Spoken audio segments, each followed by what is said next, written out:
Salut, dans cette vidéo, on va présenter la simulation de la machine de Moore.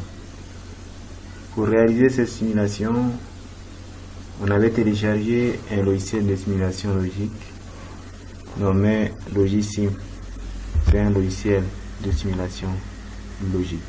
En utilisant ce logiciel, nous avions fait recours à un certain nombre de portes logiques et de mémoire, ainsi qu'une horloge et un inverseur pour pouvoir la réaliser.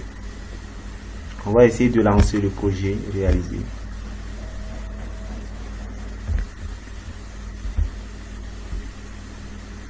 C'est une machine de Moore. Le fonctionnement de cette machine est très simple. Les sorties dépendent des entrées.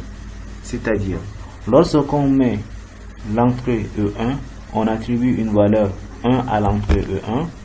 Les sorties S1 et S2 portent une valeur unique 1, 1. La valeur de S1 est égale à la valeur de S2 qui est égale à 1. Et lorsqu'on change les valeurs d'entrée, on retrouve des sorties 0, 0.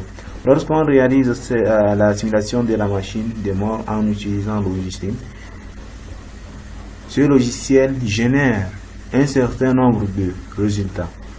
En analysant le circuit, nous obtiendrons donc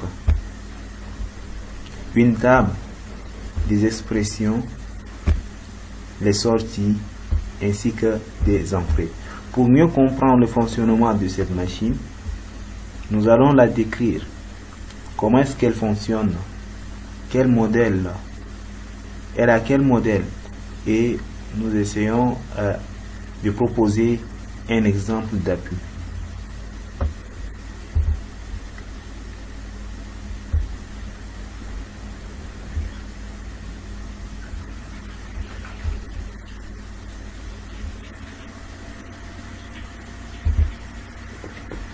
Bien, la machine de Moore,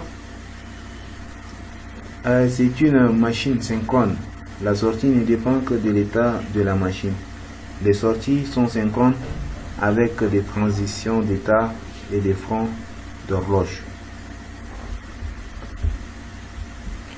La machine de Moore est un opérateur séquentiel synchrone. Machine à état, histoire passée des entrées, est représentée par un état interne dont dépend la sortie. Ici, c'est une simulation vue à la partie précédente de notre vidéo. Là, c'est une table des expressions d'entrée et de sortie. Ici, c'est une modélisation générale de la machine de Moore.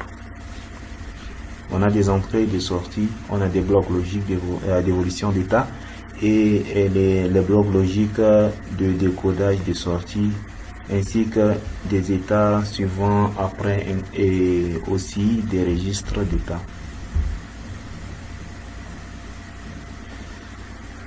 Ceci est un exemple d'appui de la machine de Moore. Ceci est une machine de Moore. Donc les valeurs sont exprimées à l'intérieur des cercles tels que 0, 25, 50, 75, 1 $. Ça, c'est des valeurs qui sont exprimées à l'intérieur de ces cercles. Ici, on a les tables d'état de la machine de Moore. Ce sont des tables qui portent les différentes valeurs. Ce sont donc des tables qui portent les différentes valeurs.